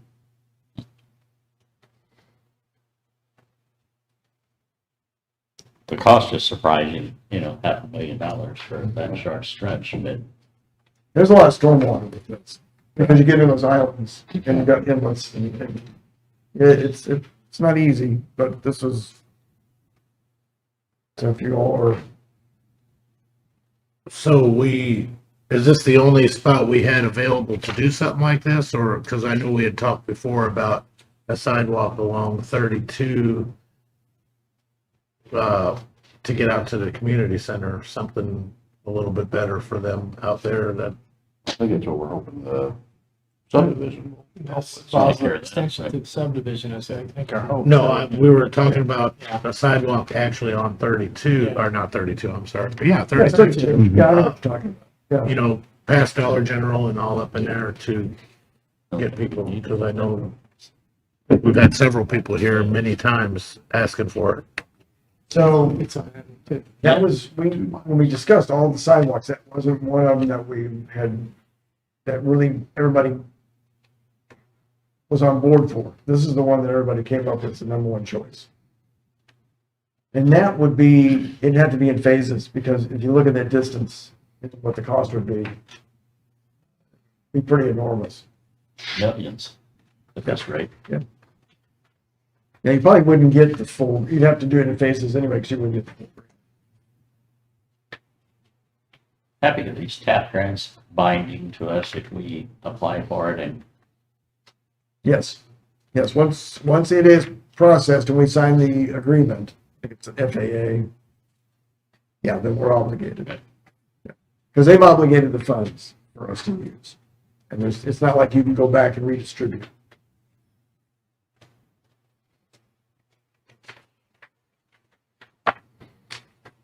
So is a consensus that we would like to pursue that? Kind of what I'm hearing. Sure. Yes. Yeah. Yeah. Okay. Here we go. All right, I'll pass it on, and Conklin will get to work on it. Okay, we'll move on to work session item number 3 was number 2. That's mausoleum at Crestlawn Cemetery. Frank Rolfe approached me about wanting to put in a mausoleum for his family. He currently has 10 lots in Crestlawn and wants to do something a little more elaborate. Yeah. You have a picture, I believe I included a picture there? Mhm. Yes. So that was what he came up with, said, well, you have an example of what it looks like. So our code is fairly restrictive. You can't create new mausoleums with new cemeteries unless you're in an agricultural zone. You have to be so far away from city streets and other areas. So that is, it comes down to what we have as Crestlawn. That's what's available. We have a section of that we have not developed. It's for the future use.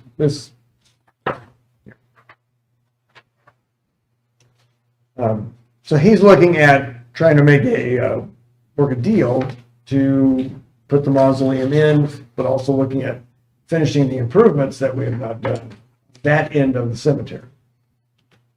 And I don't feel I have the authority to say yes or no, let's pursue that. It's up to the board because it is a city-owned cemetery and there's a sales tax, property tax on that we collect, and that's how we maintain it. And Memorial Cemetery. Is that that's how what maintain funds it. we would have used to improve that at some point?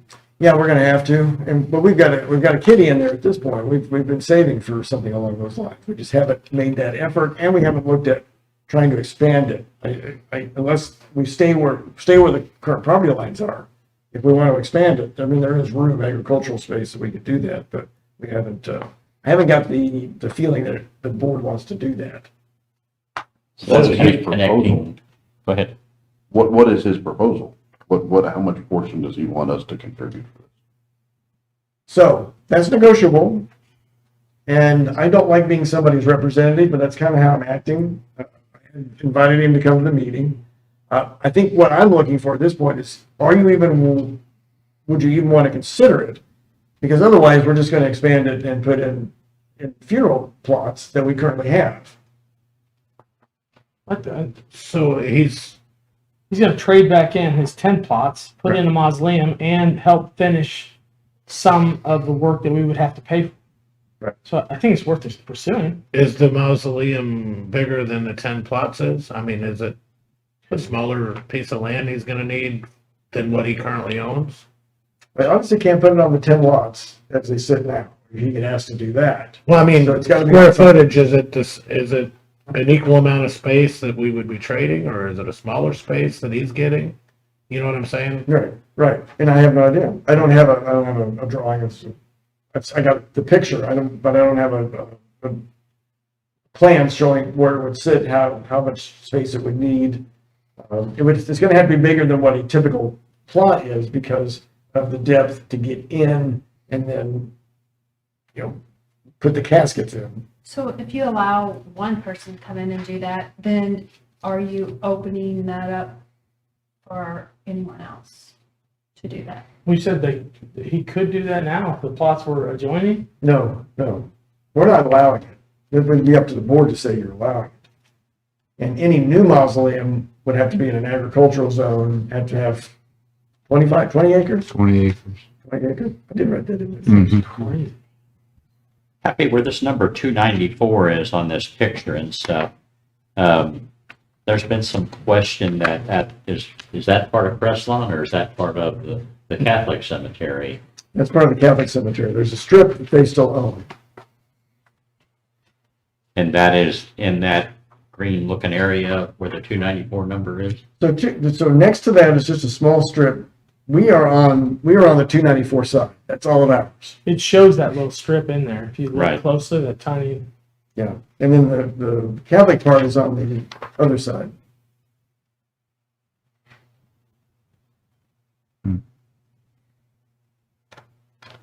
So this yellow line kind of outlining this area, what is that reference to? That's the lot zone. That's our zone, or not zone. That's the property that we have. That's the lot line. So that circle in red, the yellow line is the property lines. Because that area is kind of a dip in there that they've been filling in with the extra dirt that they have on both sides. They just kind of fill that in, but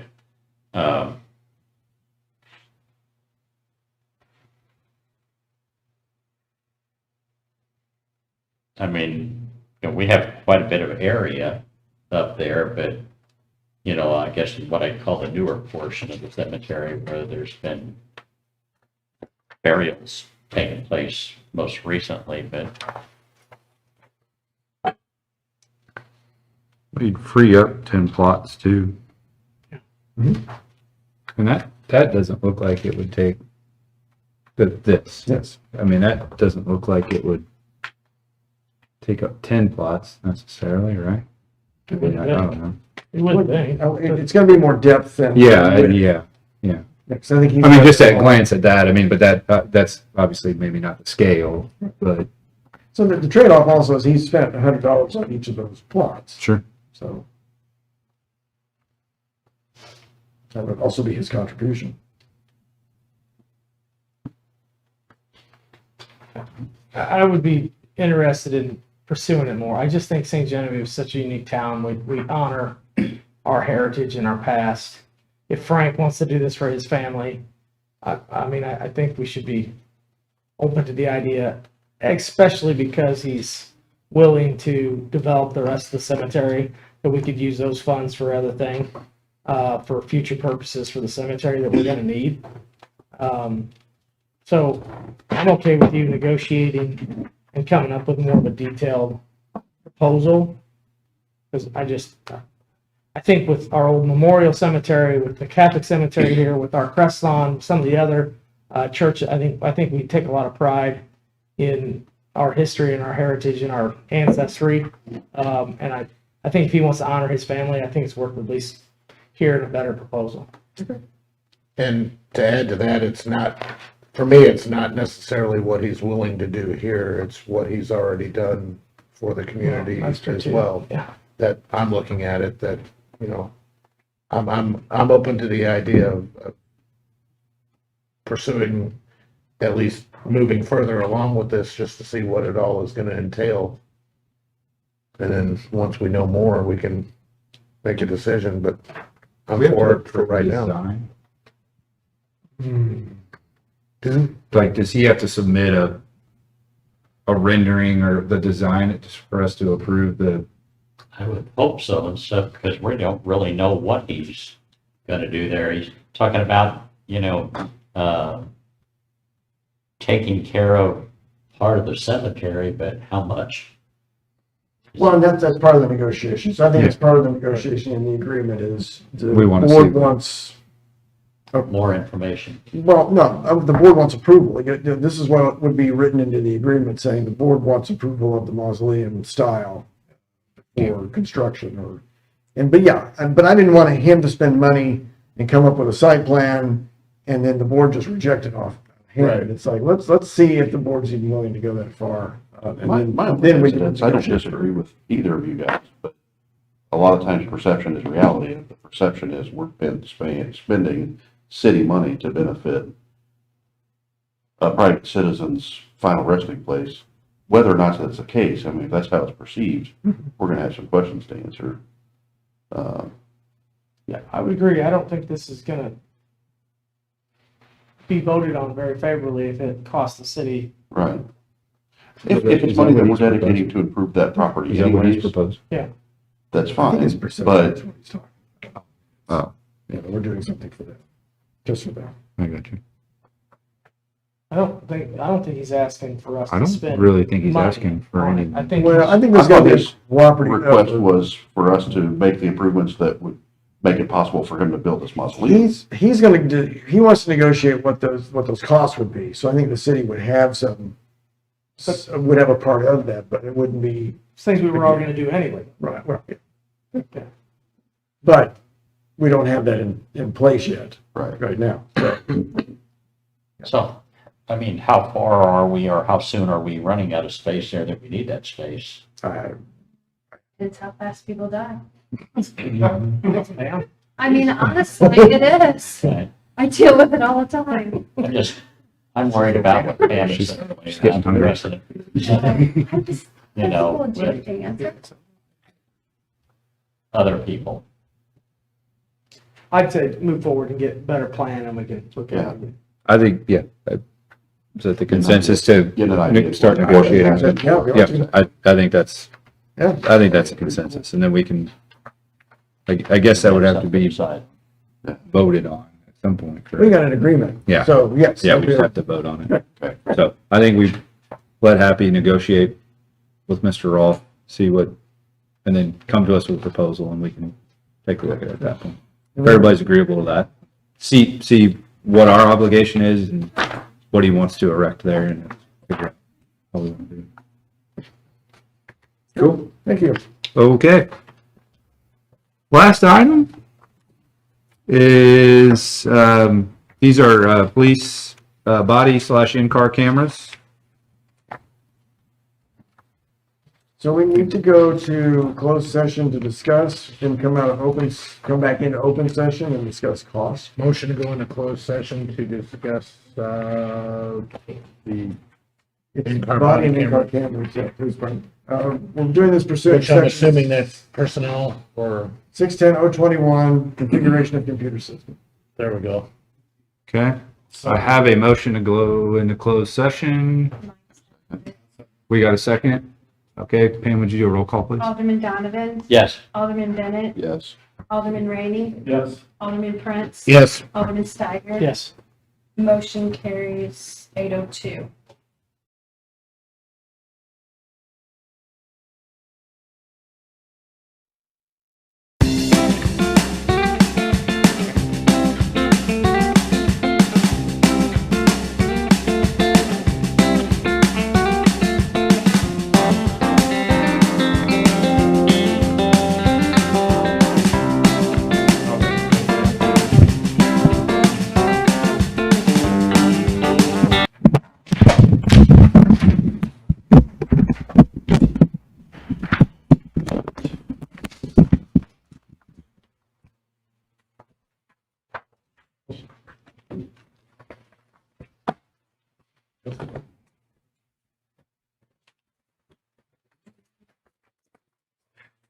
Oh, my goodness.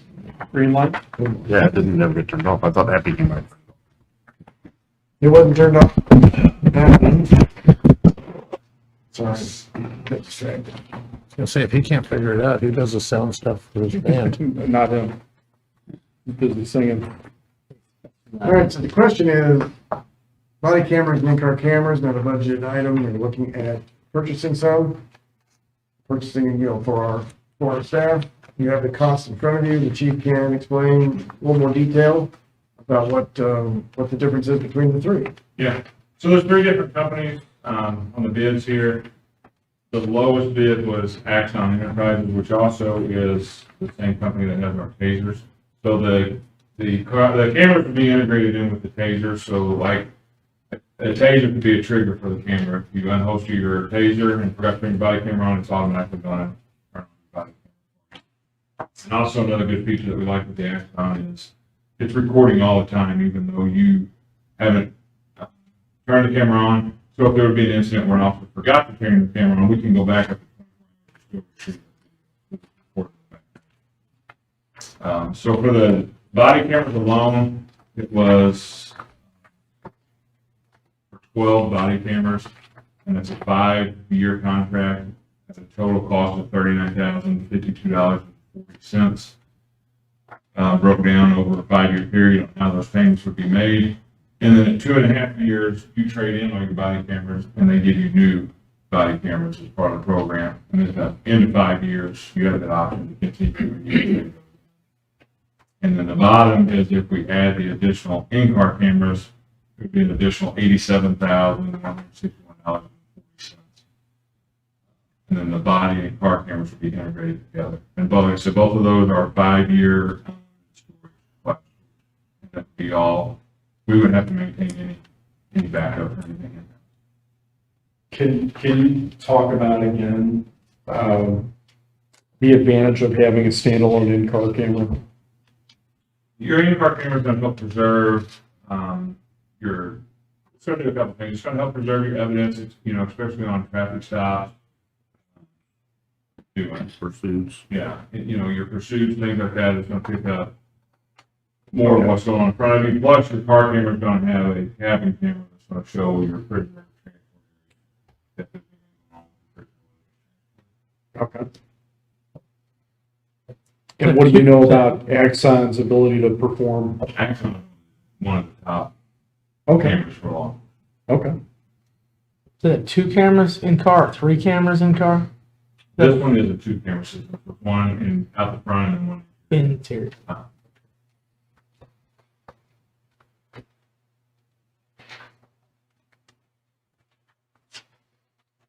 Just a time frame, Jason, I mean, if we do one or we do both, or we can do one and. No, they can be done several times. If we done one at a first, I would prefer to do the body camera. And then also the car camera company says it's easier and cheaper if you do the body cameras first and then integrate the car. But the time frame in between could make a difference in the cost. Your cost could go up. Right. How much, is there an interest rate on these? This is interest, through Axon, there's not interest. No. One of the other companies, the Panasonic, you would have to pay all up front or just lease it. Would be- And I guess 5 years, the expected lifespan on that. Well, they replacement 2.5 years. They just replace So every 2.5 years. 10 year, but they said most people don't like to because you just may decide that you're not satisfied with them and you won't be locked in. So they said the average is usually 3 to 5 years. Okay. 5 year makes it a little bit cheaper versus. Gotcha, okay. Do they offer any warranty during that time? That'd be under warranty. Okay. Okay. And that's all, if we have a camera go down, we contact them, they overnight us, new camera replacement, we send ours back, they'll either repair it or tell us to keep it. So on our current vehicle replacement program we're on, when, part of that is buying the vehicle, part of it is upfitting the vehicle. The previous cameras, that was part of the upfitting cost, right? We would reuse our existing camera. So we would downfit a car, pull the old camera out, send it up with the new car, and they would install it for us. But we would not purchase a new camera. Not every time, but. Correct. The Okay. cameras that we have now are probably, that came in under Eric's administration, but I would say they're probably still 12 years old. Right. It was- Okay, so we don't typically buy new cameras No. with each car. No. Okay. We probably did buy them that way as they stepped up, Right. when we got the But then cars. once we got them all but now equipped. that's all equipped. So as far as, we can talk about funding of this, right? Yeah. So is this a cost that, well, then we could only do one vehicle or 2 or 3 vehicles per year? Man, that's why I was Yeah. asking about the interest rate, because there would be an interest rate associated with that, where this is 0 interest, so. Right. We might be better off just funding this than rolling that into that lease that does have interest included. That's true. That's a good point. And all these costs do with them coming and taking our old system out and installing. which is a pretty substantial expense in itself. So, okay, we put them in the vehicles and then next year we trade two out. The company we use to upfit, they're familiar with this Yes. system and, okay. Now, like you said, they're an industry leader. I mean, they're the ones to be. Well, I mean, as long as our upfitters got experience with Yeah. these particular systems too. I don't know nothing about them, but And the good thing with this system as well, like right now we have an extra piece of hardware, which is the monitor that mounts kind of over the passenger sun visor. These will all run with the MPP. So the officer will control everything through their car.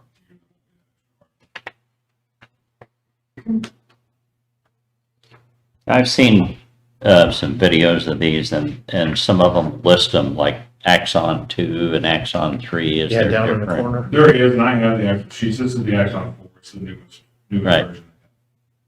Now, you said they've replaced them after 2.5 years. 2.5 years. So is there additional cost then, or? No, that's part of this package. That's part of that 2.5 package. years, we'll trade in our body cameras. They'll give you all.